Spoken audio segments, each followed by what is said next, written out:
Residents at an apartment complex in Madison have been without power for 3 weeks, and some are being threatened with arrest if they don't vacate immediately. But it raises a big question. Is the landlord required to compensate them for the lost power? We verify. Imagine this. You have no power, spoiled groceries, a notice to vacate, and in some cases, threats of arrest if you don't comply.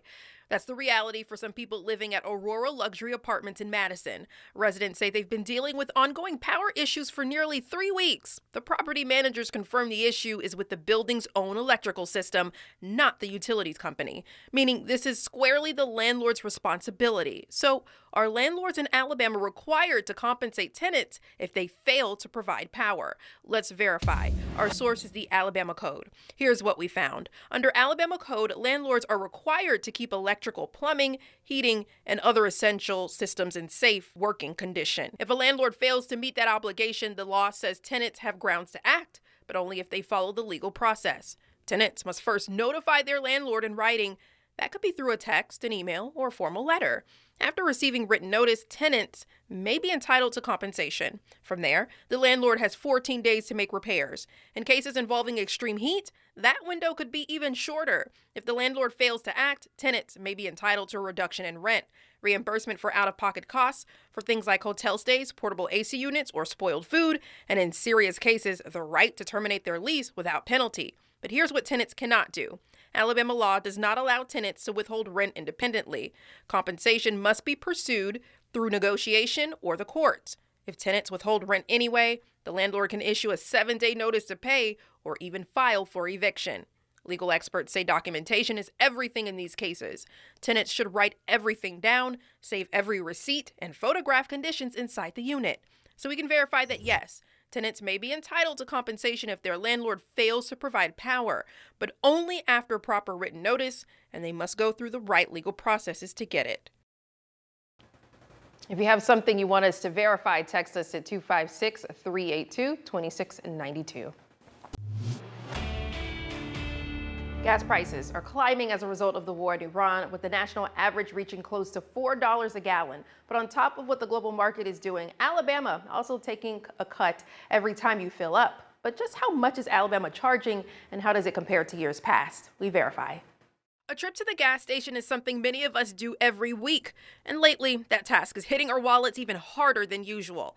Part of that is due to global factors like the ongoing war in Iran, driving up oil prices, but it may also be connected to changes in Alabama's state gas tax. So, has Alabama's gas tax actually gone up in recent years? Let's verify. Our sources are the Alabama Department of Revenue and the Tax Foundation. Here's what we found. For more than a decade, Alabama's gas tax hardly moved much at all.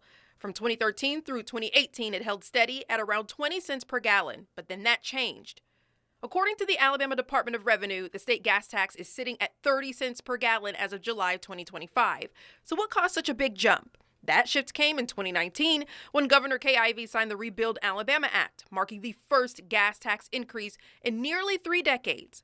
The law phased in a 10-cent increase over 3 years, jumping from 18 cents to 24 cents in fall of 2019, then adding 2 cents in each of the following years, bringing the total to 28 cents. In October of 2023, it ticked up another cent to 29. And then in July of 2025, it increased again to 30 cents per gallon.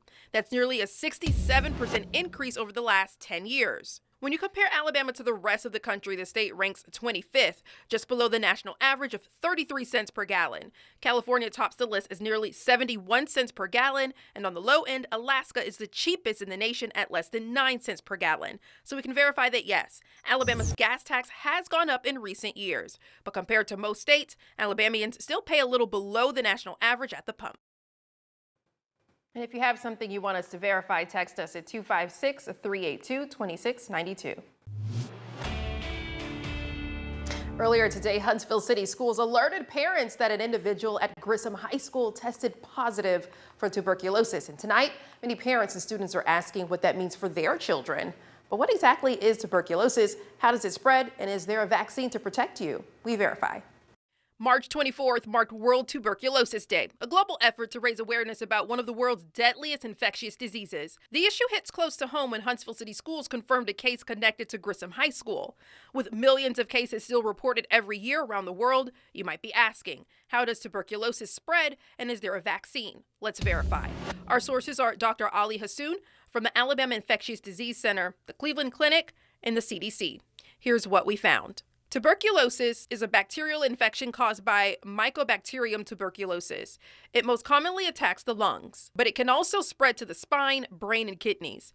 So how does it spread? Somebody who's infected with tuberculosis, if they're coughing, it can transmit that in the air, and whoever in a close contact possibly can get infected with it. And that airborne transmission is what makes TB so scary. In crowded or poorly ventilated spaces like classrooms, shelters, and healthcare facilities, the bacteria thrives. So is there a vaccine? Dr. Hassoun says a vaccine does exist, but its track record is complicated. In the old days, people have used what we call BCG, and it's been used worldwide, not in the United States. But the benefit of it and the efficacy is very variable, they found out. But here's something important to know. Not everyone who is exposed will get sick right away. According to the Cleveland Clinic, up to 13 million people in the U.S. have latent TB, meaning the bacteria are dormant. They show no symptoms and are not contagious. But if you do come in contact with someone with active TB, it could be a while before you learn whether you're sick. Experts say it can take 4 to 6 weeks for it to appear on a test. Researchers are actively working on next-generation TB vaccines, but for now, awareness and early detection remain your best defense. To reduce your risk, wash your hands frequently, cover your mouth when you cough, and avoid prolonged close contact with anyone known to have active TB. If you think you've been exposed, you're recommended to see your doctor right away. And if you have something you want us to verify, text us at 256-382-2692. With dry conditions across North Alabama, you may have heard about burn bans put in place in your area, but some of you are asking, what do these bans actually mean, and can authorities really enforce them? We verify. Burn bans pop up across Alabama every year, especially during drought conditions and dry seasons. But many people wonder if these bans carry any real legal weight or whether there's just a strong suggestion. So, can a burn ban be enforced in Alabama? Let's verify. Our source is the Alabama Forestry Commission, the Alabama Department of Environmental Management, and the Alabama Code. Here's what we found. Burn bans in Alabama are not suggestions. They're legally enforceable. The state forester can declare a fire alert restricting burning permits across specific counties. If conditions continue to worsen, the state forester, working with the governor's office, can escalate to a full no-burn order, which functions as a formal regulation with the force of law. Once that order is in place, local law enforcement becomes the designated enforcement authority. Deputies and police officers can respond to reports of illegal burning, issue citations, and even make arrests. Breaking a burn ban can lead to both criminal charges and financial penalties. In most cases, it's considered a misdemeanor under state law, meaning you could face fines up to $1,000 and up to 6 months in jail. And beyond that, you could also be held responsible for the full cost of putting out that fire, including equipment and personnel.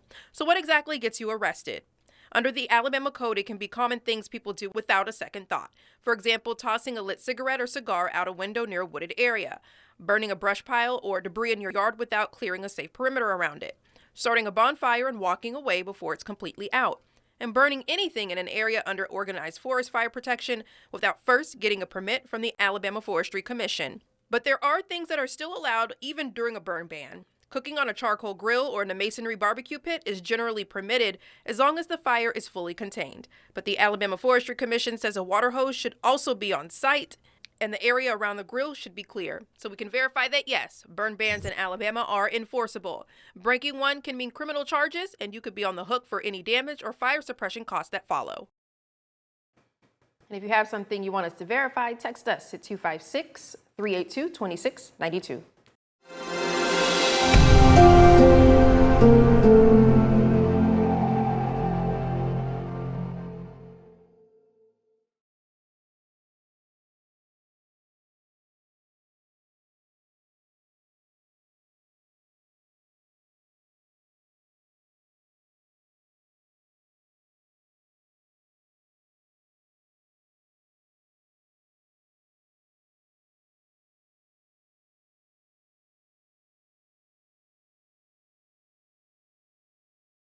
Fox 54 Plus has your news, sports, and weather. Start your evening with Fox 54 at 5:30, delivering the latest headlines and live reports straight from the scene.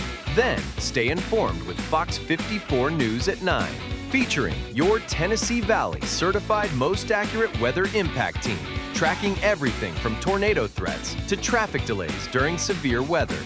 Fox 54 Sports Extra brings you more of what sports fans crave, with deeper insights, expert analysis, and all the action that matters most. On Fox 54 Plus, you'll also find Alabama politics, plus 24/7 weather radar and real-time forecasts to keep you ahead of the storm. Looking for a quick recap? Don't miss Fox 54 Week in Review, highlighting the biggest stories of the week. Jumpstart your morning with Morning Rush. Fast-paced news updates featured with uplifting stories from across the globe. Get your entertainment fix with Getting Real, where we break down movie reviews, top 10 lists, and spotlight the newest film. Die Hard fan? Locked On Sports dives deep into the Crimson Tide, the Tigers, college rivalries, and pro action. True Crime Warrior Style? Killer Cases brings you gripping real-life stories that stick with you. Hungry for more? Cooking with Style serves up mouth-watering recipes that are easy to make and impossible to resist. From movie previews before you head to the theater with Take a Look to must-know headlines from across the region and around the world with In the News. Watch all of these shows on demand and also on the Fox 54 News app. Available on Android and iOS devices. Streaming 24/7.